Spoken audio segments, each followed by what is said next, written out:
there a good reason why the rent hasn't been paid? Get your cameraman out of my face. The tenants from hell are back. They move in, but then they won't pay and they won't leave. What's the most difficult part of being a landlord? The reality is it's gotten so bad in California that any mistake can cost you your property. How would you like to live in a beautiful home without ever having to pay rent or a mortgage? Sounds pretty good, doesn't it? Yeah. I've seen renters live on the property for years and not pay a single dime. Hey, Barb, can we talk to you about why you guys have so many lawsuits against you guys?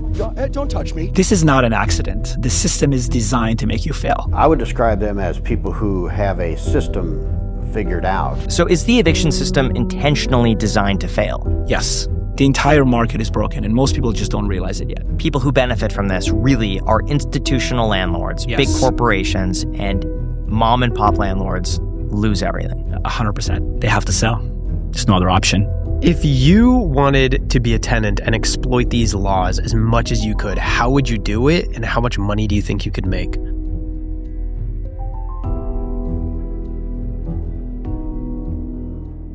Something I really haven't talked about a lot lately is that I am selling off all of my real estate in California. Things have gotten so bad. I see the writing on the wall and I just want to get out. And I want to say the straw that broke the camel's back is you. I found you on Twitter. We had a good talk. You are an eviction attorney. Yep. You look into real estate. We had a great talk. And I want to say within 10 minutes, you convinced me to not have anything to do with Los Angeles, California, Yeah. being a landlord. So if you want to introduce yourself. Thank you so much for having me on. I'm Avi Sinai. I'm an eviction trial lawyer in LA. The word is out for a lot of these professional tenants. And you see them again and again and again in the courtroom. They're represented by the same lawyers, evicted by the same lawyers. And they understand how to game the system, right? They know that if they go to the property owner and then they just stop paying rent. And then they come and say to the landlord, look, it's going to cost you $20,000 to evict me. Once you give me 10, I'll leave. And half the time it works. And if it doesn't work, they just know how to stretch a case for 6 to 9 months and they stay there and then they leave and they find the next victim. See, this is where I saw really common when I was working in real estate. I remember the first career tenant that I met seemed like a really, really, really nice guy. Mm-hmm. And he showed up and he was an attorney. Yep. He was making a few $100,000 a year. Yeah. He had a wife. He had 3 kids, religious. Mm-hmm. And they met with the owner and they got along so well. Mm-hmm. And they rented this house in Beverlywood and it was $12,000 a month. Yep. Paid immediately, paid the security deposit. And then it was like the next month that the rent was due, he started saying, oh, there's problems. There's water intrusion. There are rodents. There is this thing wrong, this thing wrong. I'm withholding rent until you fix these things. Yeah. And the owner fixed all the things. And then the tenant said, no, you didn't fix the things properly. We're getting asthma. We have these issues. Could you fix it again? Delayed it a few months. Fixed all the things. And then the tenant said, hey, listen, I wasn't aware. You're not current with your mortgage. You're behind. Because this was back in 2011. He was trying to do a short sale and showing financial hardship. And he says, well, because you're behind on your mortgage, I legally don't need to pay you rent. Now, this guy put his life savings in this property and wasn't receiving rent for it. He was hoping he could keep the property, do a short sale, be able to recoup something, or just be able to refinance his mortgage. This tenant drew it out for like 3 years before he had to leave. But he got 3 years of free rent in a place that was $12,000 a month, and he picked up and he did it again. You know, this story is insanely similar to a case I just finished, right? A family that would, on the outside, look completely normal, right? And I get a call from this property owner, $6 million house in Beverly Hills. And they say, look, I mean, they stopped paying rent. We need to evict. So I do a quick search and all of a sudden I see all these lawsuits from these tenants. And I recognize a friend's name. That they were in litigation. So I called this friend. I said, hey, like, do you know these tenants? It's like, yeah, well, you know, they moved in, $4 million house. They immediately threatened to sue me for habitability. They stopped paying rent. I had to evict them. I had to pay them a fortune. During litigation, we found out they did it 5 times. And it was from $4 million home to $7 million home to $5 million home. And it was very hard to evict them, but we did it. So for those who aren't familiar, describe what a habitability lawsuit is and why tenants are taking advantage of it. Yeah. So under California law, landlord is required to give every tenant a habitable space. The kicker is the legislator passed all these laws that if you have a certain code violation and it's not cured in 35 days, the tenant can sue and not just get their damages and a rent back. They can get statutory fees and attorney's fees. So attorneys can easily pick up the case, and let's say there are $20,000, $30,000, $40,000 in damages, they can collect attorney's fees. So they're incentivized to continue full force in litigation and demand very, very high settlements at the beginning. There are also some local rules, like for example, in LA, Santa Monica, that related to harassment, that you're able to get attorney's fees on that too. So a code violation will make it really, really bad. An injury will make it really, really bad, but not necessary. What does harassment mean? Like, how have you seen harassment applied in your own practice? Yeah. So it could be very mundane things, like, for example, offering a tenant a buyout too many times, not making repairs, giving notices that are considered bad faith. What's the most difficult part of being a landlord? It's the unknown of regulatory environment. What's going to come next? In the last 5-6 years, we've seen moratorium after moratorium, restriction after restriction, and there's this unknown of what is city councils going to do next? What are the people in Sacramento going to do next? How are they going to restrict our property rights further? And, real estate, you have thin margins. It just makes it harder and harder. So it's very hard to plan ahead right now for landlords. This episode is in partnership with Airbnb. So Graham and I just wrapped up a trip. We were in Austin for a few days. We filmed episodes with Togi, Chris Camillo, and Caleb Hammer. And honestly, every time we're on the road, we're staying at homes on Airbnb. It's just become the default. And here's the thing most people don't think about. When you're the one traveling, your place back home is just sitting there empty. And that's a real missed opportunity. Whether you're gone for a long weekend or a few weeks, you can list your space on Airbnb and let it work for you while you're away. If you've ever thought about hosting but weren't sure how to manage everything from the road, Airbnb now has the co-host network. You can connect with a vetted local co-host who has real hosting experience and can take care of the day-to-day for you. A co-host can manage reservations, handle guest communication, and even provide on-site support so you don't have to think about it while you're traveling. So instead of your home sitting empty, you could be generating some extra cash, whether that helps you cover the next trip, your flights, or just goes towards something that you've been putting off at home. I actually listed a spare room in my house on Airbnb, and I was genuinely so surprised how easy it was to set up, how seamless the entire process was, and it actually made me some pretty good money. I would actually recommend this to anyone out there that wants to make a little extra cash on the side. It's honestly phenomenal. If you're thinking about hosting but want some help getting started, find a co-host at airbnb.com/host. Now, you said on Twitter that Los Angeles landlords are the most discriminated class in our society. Yeah. How would you explain that to the average person who hears that and thinks, that sounds insane? Yeah. So obviously it's kind of a half joke, but objectively speaking, if you look at who city council are targeting, it's property owners, it's housing providers, right? Just this week, they passed huge restriction, cutting in half the amount of rent increases landlords can pass to rent control residents. It's almost like they have this emergency button, and anytime their constituents or tenant rights groups say, hey, listen, we need some aid, we need some relief, they just pass another law. I think you can make the argument property owners are considered bad and renters are considered good. And if the city council can do something for their constituents, they're just going to do it. So do you see this problem just continually getting worse? And if you kind of expand this out in like a 5 to 10 year window, 20-year window, what do you expect to see if there's already 20% of places in Los Angeles are completely vacant? Yeah. How do you imagine this looking? I'm already seeing consolidation. So if an apartment building goes on the market, it's most likely going to be purchased by a larger property owner with a lot of units, right? And these are skilled operators. They know what to do.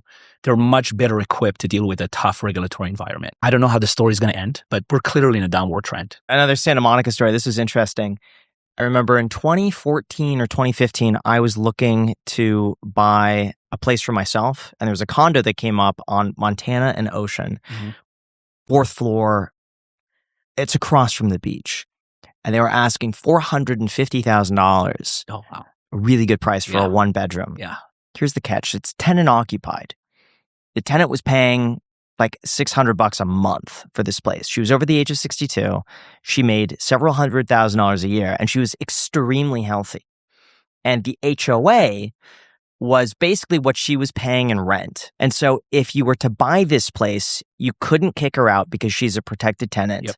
And your carrying costs would be the property taxes, HOA, insurance, maintenance, all these things that are several $1,000s while she's paying $600. And so you have to carry the loss of $1,500 to $2,000 a month, potentially for 30 plus years. Absolutely. Until she passes away. Yeah. The other issue I remember with this, why no one wanted to touch that, even though its value was like $900,000, was that in addition to her son was on the lease. Oh my God. And apparently no one could contact the son. Like no one knew where the son was, how old the son was, where he was. And so there's a chance that, let's say you wait 30 years and then she passes away, all of a sudden the son comes out of the woodwork and be like, well, actually, I'm on the lease and I am, 45 years old and I'm entitled to this place for the next 50 years. Yeah. The son. And then it's like, it's married. Yeah. what do you do? Yeah. Yeah. You're buying a liability. But I remember this guy took such a huge loss on this place. Like he lost $500,000-$600,000. He even offered her like six figures. $200,000 to leave. She wouldn't do it. Yeah, of course. So you can't evict someone if they're paying rent? No. Unless there are considered a nuisance, or unless they're somehow in violation of the lease, or they're trying to do like cosmetic repairs that you don't approve of. All of those can be cured though. Like let's say she moves in her friend, or she sublets it. You can't just say, all right, well now you're out. You got to give her a notice to, what is it? A notice to... It's called a notice to cease. So yes. A pre-eviction notice first. Then you have to give an eviction notice with an opportunity to cure most of the time. And then if they don't cure and they don't leave, then you can file for eviction, which of course is going to take forever. What is the argument for investing in Los Angeles now? Very easy, right? I mean, we have 300 days of sun. All the problems in LA could be easily solved, right? It's mostly crime and homelessness. And historically, we've had incredible rent growth, incredible property appreciation growth, which if we don't have in the next 10 years, is probably going to be the first time in forever that we didn't have it. I was just speaking with someone the other day, a big investor in a big fund, and he believes that Southern California has a huge opportunity, right? He sees this is the same condition I've seen in 2012 when nobody wanted to touch anything. If you would have told me 3 or 4 years ago, you can buy an apartment building at a 5 or 6 cap in LA, I would think you're crazy, right? But you can buy that right now in LA. What's the biggest misconception the public has about evictions? People think about evictions and they think about this horrible process that the evil landlords and the system are oppressing the tenants. In reality, it's completely the other way around. Every law in the book, every process, every step of the way is for the tenants. It is incredibly easy to lose an eviction in California, right? One misstep, one mistake in the notice and you're gone, right? And you have to restart all over again. Over the years, the time that it takes to evict someone has exponentially grown, right? And that's for many reasons. The laws change, times got extended, budget cuts, not enough courtrooms, jury trials, but the restrictions became even harder. So what do we have today, right? I was about to go to trial just this week, and an hour before trial was supposed to start, the tenant defense lawyer files a motion to dismiss on a technicality that could have been filed on the first week of the case. That lawyer is not getting paid by the tenant. That lawyer is hired by a nonprofit that's being funded by taxpayers. And the taxpayers are footing the bill for these kind of strategies. I had that almost exactly happen to me. There was a tenant who left a property and then moved back in when it was listed for sale. Oh my God. Sent me rent. And I had to return the rent to her. Yeah. And I was told by the person I was working with, yeah, if you take the rent, now you've created another tenancy, you have to start over again. So I sent back the rent and I sent her some sort of notice. I had another company handling it. It was a property management firm at the time who was handling it. And they did not include, and this was like 2023, by the way, a one-page COVID disclosure. Yep. That was it. Yep. Everything else was perfect, but the one-page COVID disclosure. And as we were getting closer to the court date, I had another company look through and said, who served this? And I said, the property management firm. Never have them do this. They missed this one form, and we have to start over again by issuing her a new notice. And of course, she had the free legal assistance, apparently telling her, yeah, don't mention this. We're going to use this at the last possible minute. Yeah. And yeah, we caught it before then, but it did cost us several months because we had to go back. You have to post the RSO notice informing them of their RSO rights. You have to post an LAHD notice informing them of their tenant rights. And then you have to now post a third notice, which is the notice for right to counsel. And if you don't have one of these notices posted on a common area, that's an affirmative defense. So who's going to help the landlord? What if the landlord can't afford to evict their tenant and they just don't have the money? What do they do? Like, let's just say someone inherits a family property. Yeah. It's breaking even every month, but it means a lot to them. And over time, they're going to pay it down. And they have to evict a tenant. And they say, I don't have $20,000. What do they do? They have to sell. There's no other option. There's some cheap services out there for eviction, but that's still going to run you $4 or $5 grand. If you can't afford $4 or $5 grand, you got to sell the property. My philosophy has always been this, and this was very unpopular for people to hear, and it worked well for me up until recently.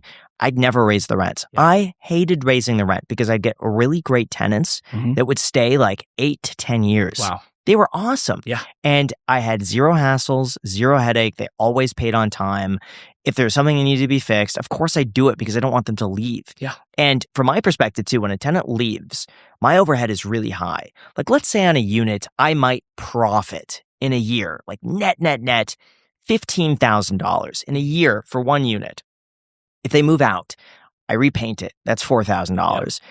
It's usually maybe 2 to 3 months where it's empty, where I'm fixing it up and things. That's another few $1,000s in lost rent. And then there's another few $1,000s in random miscellaneous things to get a tenant back in there. So it's basically when they move out, I miss almost a year's worth of profit. And so I think, well, instead of just having a year's worth of profit and turning the unit over, I may as well pass those savings back onto the tenant and just not have them leave by not raising the rent.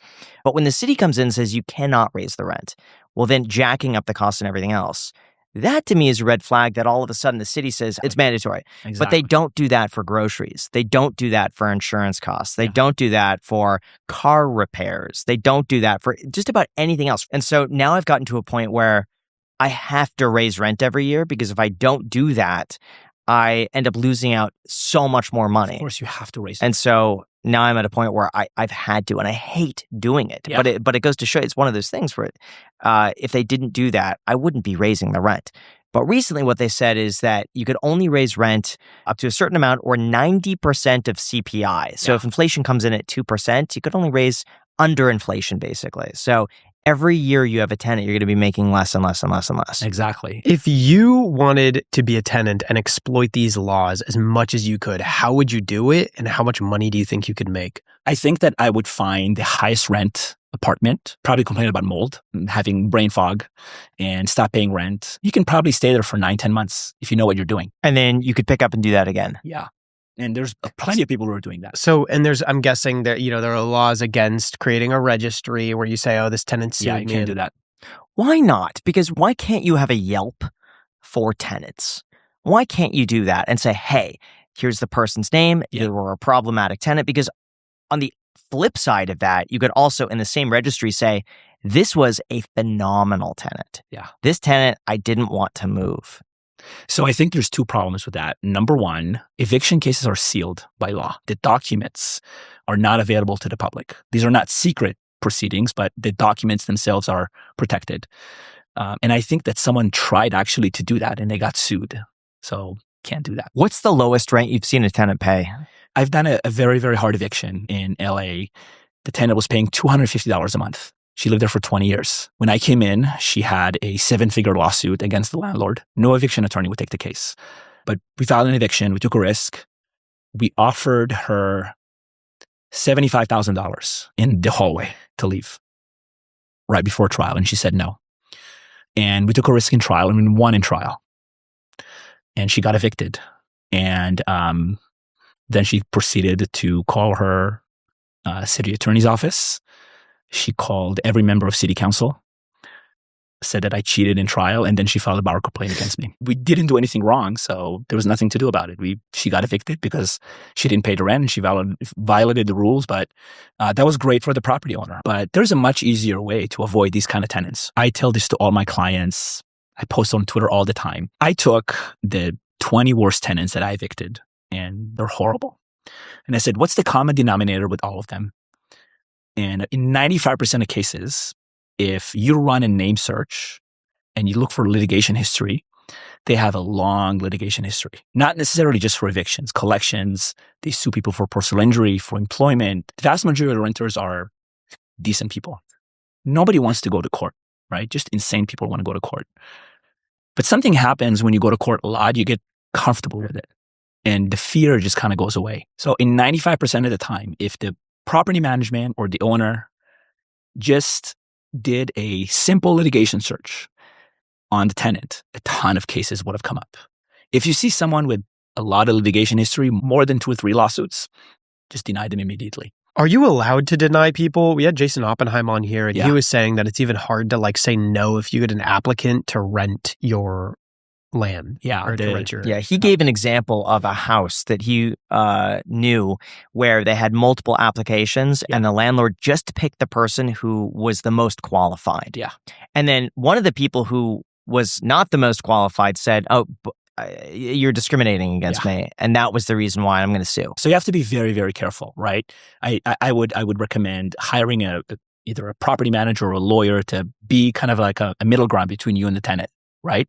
And always give an allowed reason of why you're rejecting a tenant. Some cities even have income source as a not allowed reason, right? So you can't discriminate based on their profession. Right now, a hot topic is Section 8 denials. So there's this new scam going around. I don't know if you guys heard of it. You list your house on Zillow or Craigslist, and you get a text, and it's always a text or email, or you get it through the app, and someone asks you, "Do you accept Section 8?" I got those all the time. Yes. So when you get that, you say yes immediately and nothing else. If you say anything other than yes, you're going to get a lawsuit. And that's based on federal and state housing discrimination laws. And again, just like habitability, they carry attorney's fees provision on them. So these lawsuits now are all the rage. I had a Section 8 tenant. She was fantastic. Section 8, on the other hand, was Nightmare. not. She was the loveliest person, and we got along so well. And I'd bring her food all the time. But Section 8 would come in and do these annual inspections, and they would say, "Hey, this carpet's dirty, and you got to replace the whole carpet." Well, that's going to be $5,000.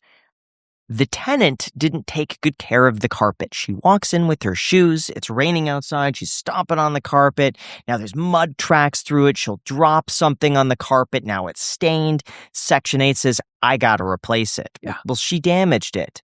You got to replace it. There was another one where I had to replace a whole vanity for some reason or another. Maybe there's something where it was like wear and tear. Not caused by me. It was brand new. Anyway, I had to replace that whole thing. And they withheld rent because I was remodeling the exterior of the property. And I had a painter there at the same time the inspector came. And the painter was chiseling off paint to repaint it. And they said that's potentially lead-based paint.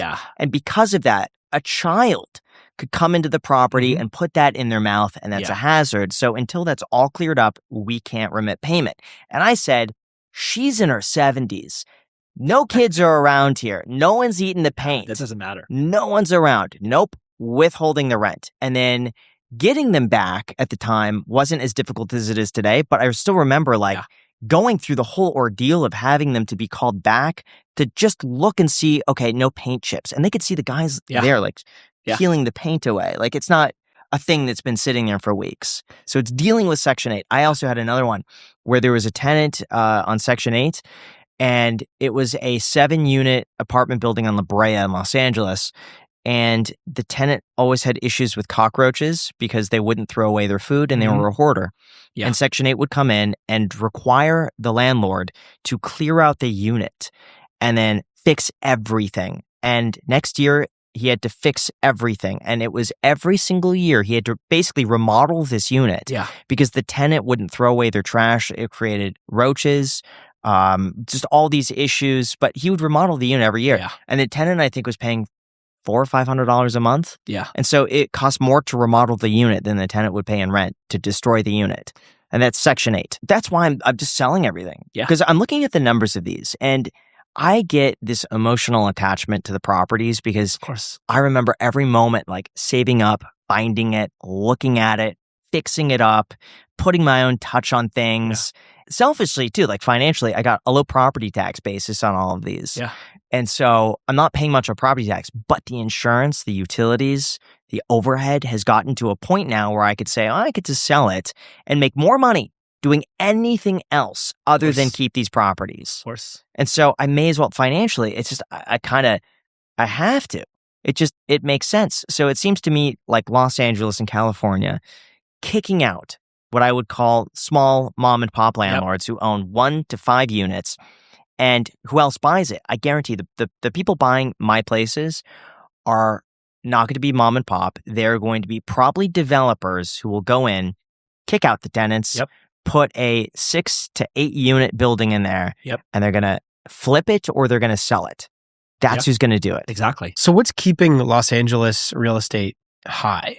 Because it seems like the prices are still relatively expensive compared to other places like here in Las Vegas or just nationwide. If it's such an undesirable place to own property. It's an undesirable place to own property as a business. It's gotten worse recently. Single-family homes are at an all-time high on the west side of Los Angeles. If you have money, a lot of money, you come to Los Angeles. How much money do you need to live in Los Angeles? You need a lot of money to live in Los Angeles, right? A lot of money. If you want to own a house, if you want to live in the good neighborhoods, you have to make, in my opinion, at least $300,000 to $350,000 a year. So I got a call about a tenant that was struggling with the rent, and I look him up. Names sound familiar. Couldn't afford the rent. How much was the rent? It's like $20,000 a month. So why would someone that can pay $20,000, well, I guess they can't pay it, but they got on the lease. Yeah. Not like, how do you miscalculate so far? Hey, get a place that's $10,000 a month or 15 instead of going for $20,000 when you can't afford it. Like, help me make that make sense. Look, here's my theory, right? If you are in the business, right? If you are representing famous people, if you're an influencer, you have to live a certain lifestyle. But all of a sudden, your expenses catch up to you. And all of a sudden, you have a couple bad months and you have no savings, right? And that's usually how it happens. The biggest thing is private education. When I see people who cannot afford their mortgage and they're about to lose their home, every single time they tell me, my kid's private education killed me. How much is private education costing? It depends where you go. The best private high schools are about $30,000, $40,000 a year. Plus, there's extracurriculars. You can't just send your kid to school and pay $50,000 a year. You also have to send them on the trips, all the bonuses, all the this and that, and the tutoring too. So those kids, they'll spend $50,000 a year on the school. They'll spend another $30,000 a year on extracurriculars, like you want like karate lessons or you want music lessons, and then there's tutoring on top. They're probably spending about $100,000 a year per kid to go to that school if they want them to be a top student. And I see it all the time. Yeah, and all the time. That's common. And that's the reality in LA, right? You have to drive a certain car, right? You wear a nice watch. You have to live in a certain neighborhood. You send your kids to private school. It catches up to you. But what about the insurance charges also in California? Because that seems to be an issue also that went into my consideration of selling. Is every year I don't know whether or not I'm going to get an insurance renewal. And what was funny is that it was 2 years ago, I wanted to lower my home insurance. And so I wanted to put everything under one bundle. Mm-hmm. And I went through a really well-known company, and it's like the best of the best insurance. And they say, okay, we could do all of this, but nothing in California. Wow. And I was like, okay, maybe it's just them. So I started calling around.